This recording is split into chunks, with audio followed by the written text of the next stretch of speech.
Subscribe to the channel and like the video. Ora giungiamo alle potenzialità inespresse, perché chiaramente la domanda sarà: ma io ho delle potenzialità e come mai sono inespresse?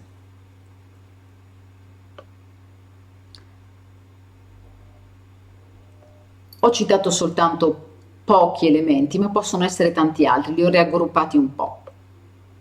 Non si è consapevoli di possederle, quindi non si sa, la voce, ecco, ce l'ho, è così, funziona, però le possiedo o non le possiede, ci credo o non ci credo?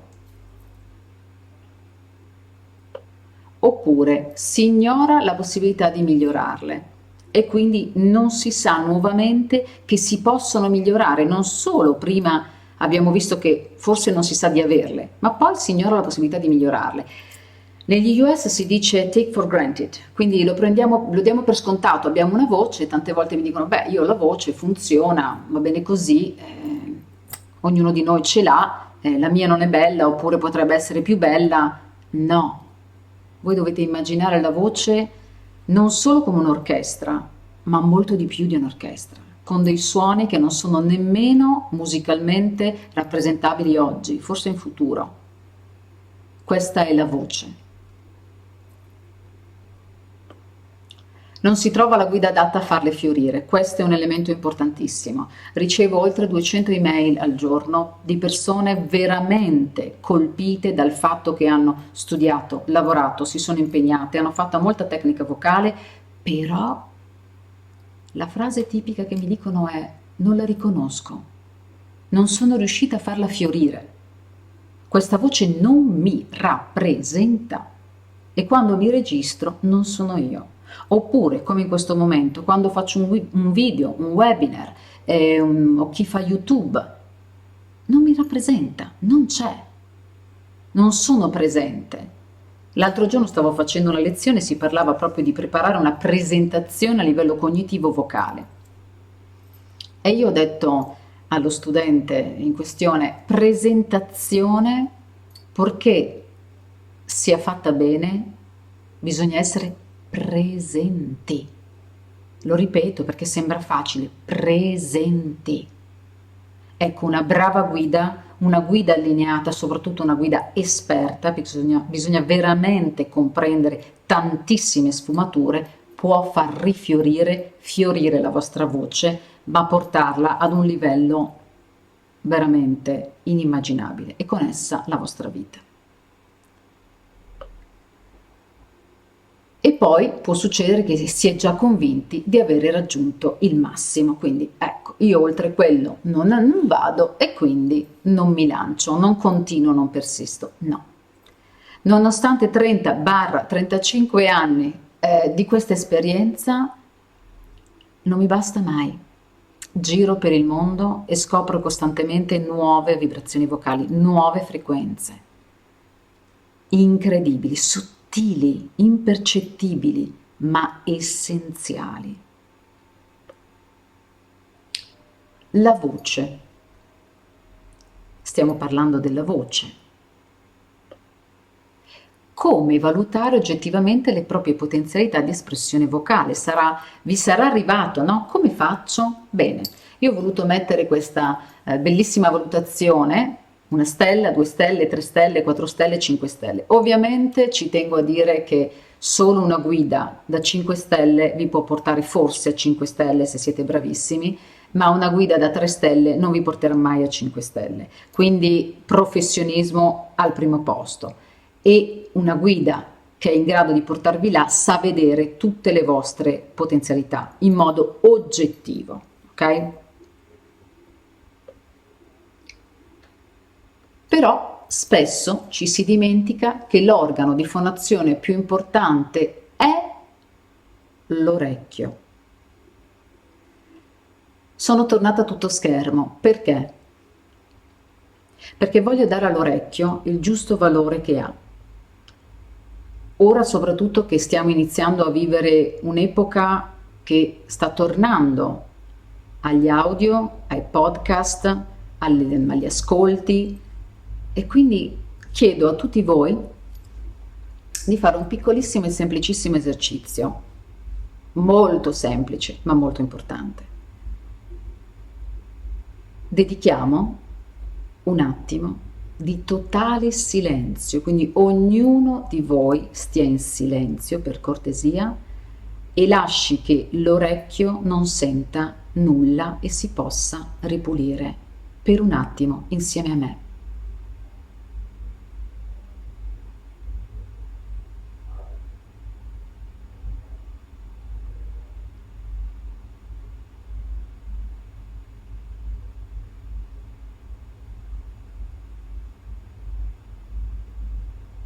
Benissimo, grazie. Perché? E qua spero di divertirvi. Servono veramente delle grandi orecchie, non fisicamente, ma a livello di complessità e capacità. Per riconoscere le potenzialità nascoste occorre l'orecchio di un esperto.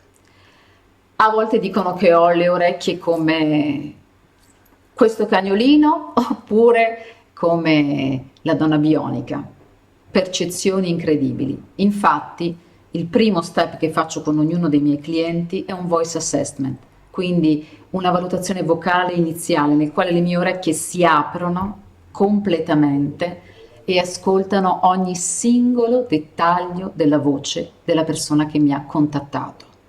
E questo è il momento nel quale le persone sono felicissime di ricevere non solo una valutazione ricca e completa, ma mi domandano come ha fatto a sentire anche questo. Io non lo sento. Io ho detto lo impareremo assieme. È possibile migliorare le capacità vocali nelle aree. Allora, adesso vedremo un po' di aree nelle quali possiamo migliorare le nostre capacità vocali, ok? Prima, la parte professionale, ok? La maggior parte di voi probabilmente è collegato per un aspetto di professione, quindi mi dedicherò maggiormente a questo, però cercherò di essere sempre ad ampio sguardo, perché questo è quello che a me piace molto, a 360 gradi. Poi abbiamo l'area personale e poi abbiamo l'area sociale. Allora, che cosa succede in queste aree? Avrete visto che ho messo queste tre aree sovrapposte. Perché? Perché quando lavoro negli Stati Uniti il concetto è molto verticale. Ci troviamo con il professionista mi raggiunge perché vuole migliorare la sua vocalità nella professione. La persona, diciamo, un po' più, in modo più intimo, mi chiede di lavorare personalmente, quindi sempre in modo verticale, solo sulla persona. Oppure qualcuno che decide invece di iniziare a lavorare per migliorare il suo aspetto sociale, magari non ha a disposizione questo aspetto nel suo framework lavorativo e quindi di nuovo mi chiede in modo verticale di lavorare su questo. Beh, quando arrivano lascio il tempo che comprendano come funzionerà, ma dico a tutti che Inborn Voice parte da un concetto di identità della persona. I miei workshop, che al momento non possono essere attivi dato che comunque siamo in questa situazione e sono tutti dal vivo, si chiamano proprio la tua voce, la tua identità, your voice, your identity. Perché? Perché se non partiamo dall'identità della persona con tutte le sue sfumature, noi faremo soltanto un lavoro segmentato e molto probabilmente utilizzeremo una vocalità professionale verticale, magari molto tecnica, che andrà a inaridire la parte sociale o a peggiorare addirittura la parte personale. No, se invece noi manteniamo il centro, al centro la persona, l'identità della persona, questo non accadrà, ok?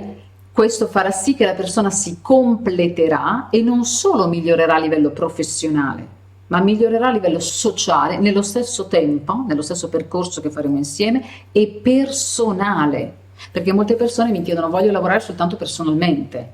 Lavorare soltanto personalmente sulla propria voce è a volte porta ad una involuzione sociale invece che una evoluzione sociale e lavorare soltanto sull'aspetto sociale a volte porta soltanto a preoccuparsi di ciò che pensano gli altri. e lavorare soltanto a livello professionale a volte porta a non pensare alle sfumature di cui oggi stiamo parlando. Ora le analizzerò singolarmente e le vedremo un po' assieme. Subscribe to the channel and like the video.